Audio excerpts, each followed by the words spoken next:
welcome back to the channel. I am the Maize Man. Before we get started, make sure you hit that like button, share this with your friends and family on social media and abound. And of course, subscribe.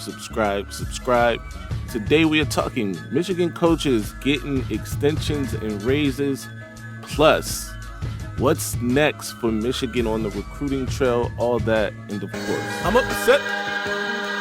No disrespect, respectfully, but disrespectfully, it's disrespect. Don't be disrespectful. Those vile, disgusting Spartans, poor little bro them. And I'ma tell them where I'm at. That vile, disgusting cesspool in Columbus, the other state, and of course, as always, I'm upset. In case you haven't heard it, 6 Michigan assistant coaches received extensions and or raises over the past day, starting with tight ends coach Steve Casula, who is now, in addition to being the tight ends coach, the co-offensive coordinator for the Wolverines. Casula was Michigan's interim offensive coordinator, and play caller during the 19-13 win over Alabama in the ReliaQuest Bowl after Sherrone Moore fired Kirk Campbell, and I don't even want to go there, but he's obviously capable and is able to do the job. He's a 37-year-old co-offensive coordinator now. He will collect an extra, $500,000 annually with his new deal that includes a 25% pay increase.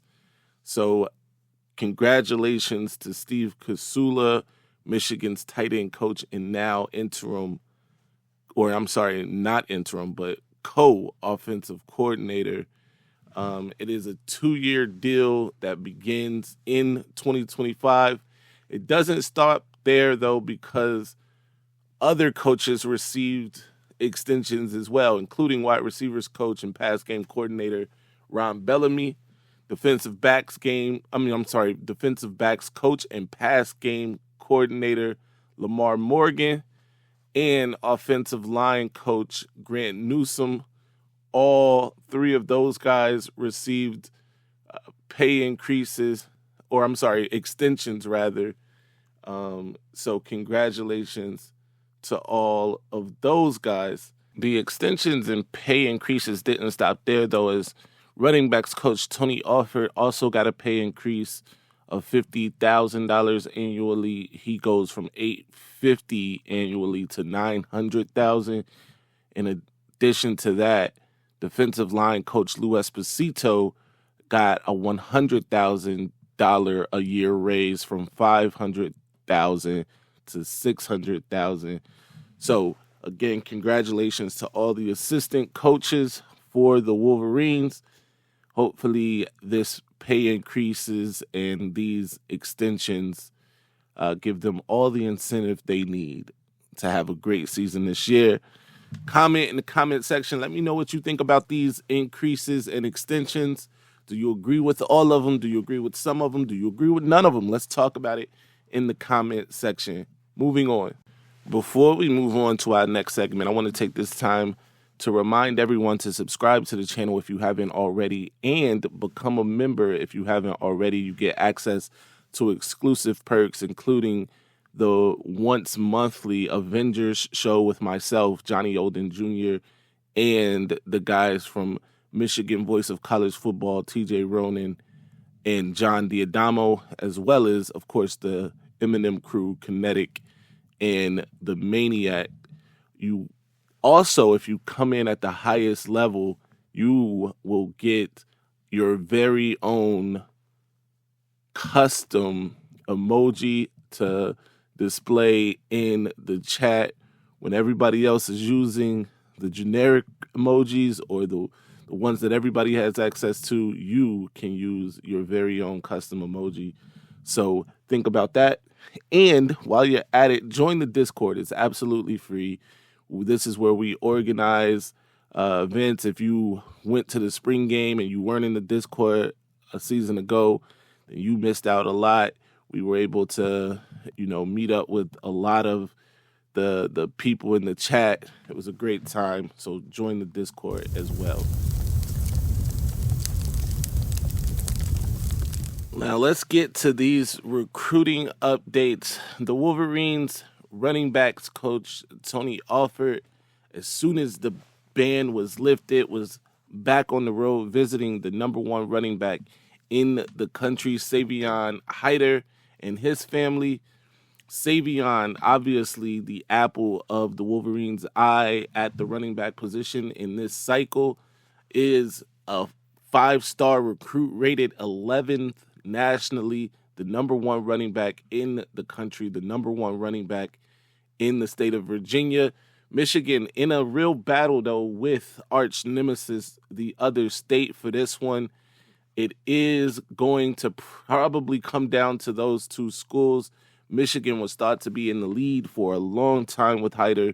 Ohio State, though, closing the gap and in some people's minds taking the lead with Hyder, who is a Louisa County Mineral, Virginia product, 5'11", 200-pounder, absolute animal on the football field.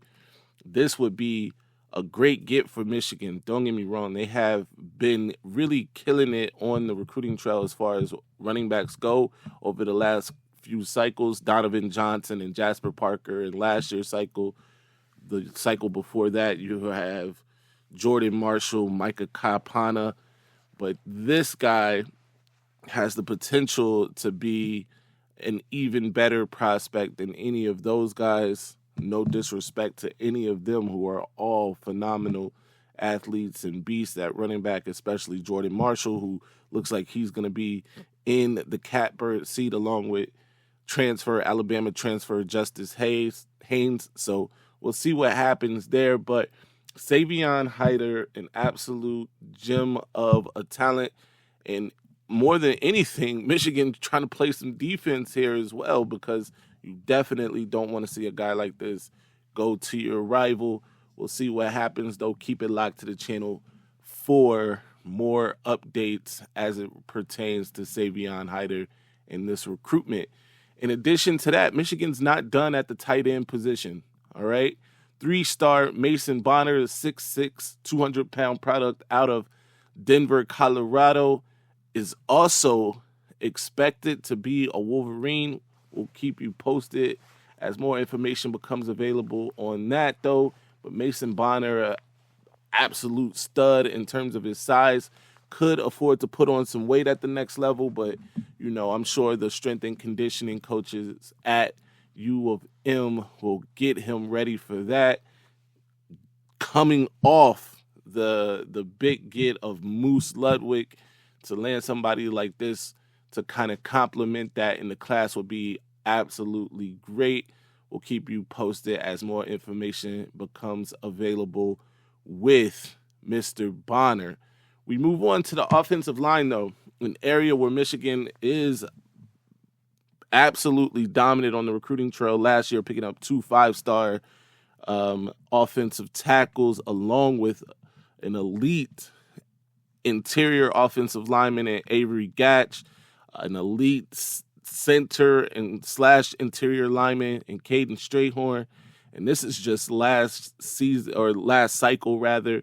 But this cycle, there are absolute gems in the cycle too, including friend of the channel Malachi Lee, where the Michigan Wolverines will be doing battle with the likes of USC, Alabama, Georgia, BYU for his services. We will keep you posted as more information becomes available there. But I do know this: Grant Newsome took a trip to Hawaii as soon as the ban was lifted to visit Malachi. I can think of worse things to do than to take a trip to Hawaii to recruit a kid. But absolutely, Grant Newsome is on top of it.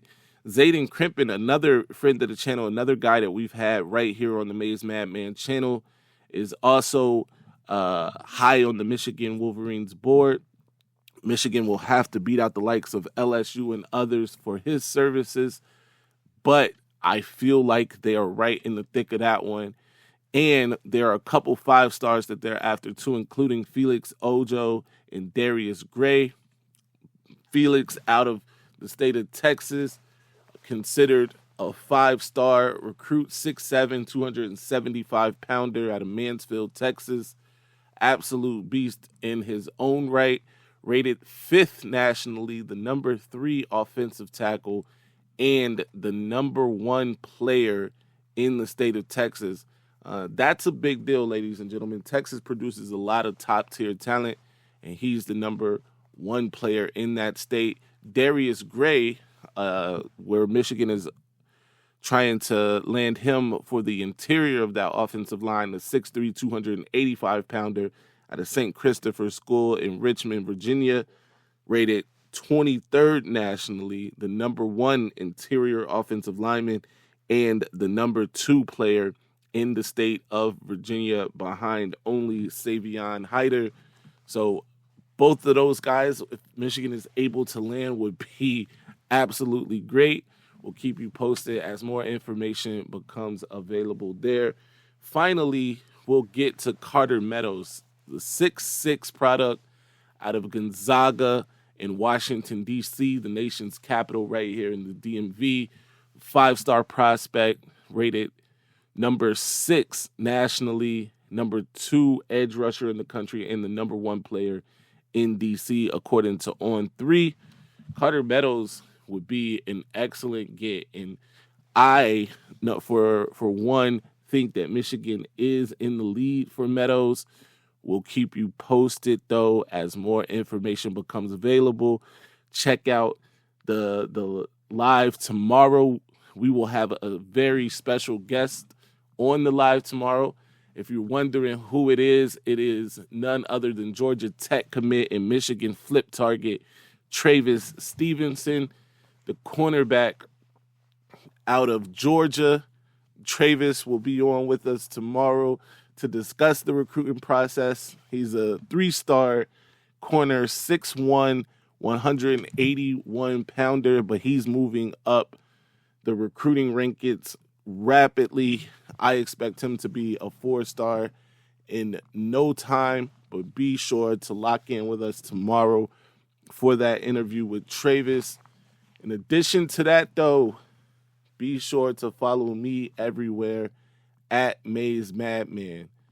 Also, lock in with my guy Kinetic 615 everywhere, and my guy the Maniac Go Blue _Maniac _24 on Instagram. You know the slogan, my friends. Ladies and gentlemen, this might be our best season ever. I'm upset. We're about to go. Ladies and gentlemen. All right, now I'ma calm down. So I just don't get that all that Maize and that lock. All right, now I'ma calm down. So I'ma calm down. So I just don't get that all that Maize and that lock. Shutting the damn live down. Good night, everybody. And how the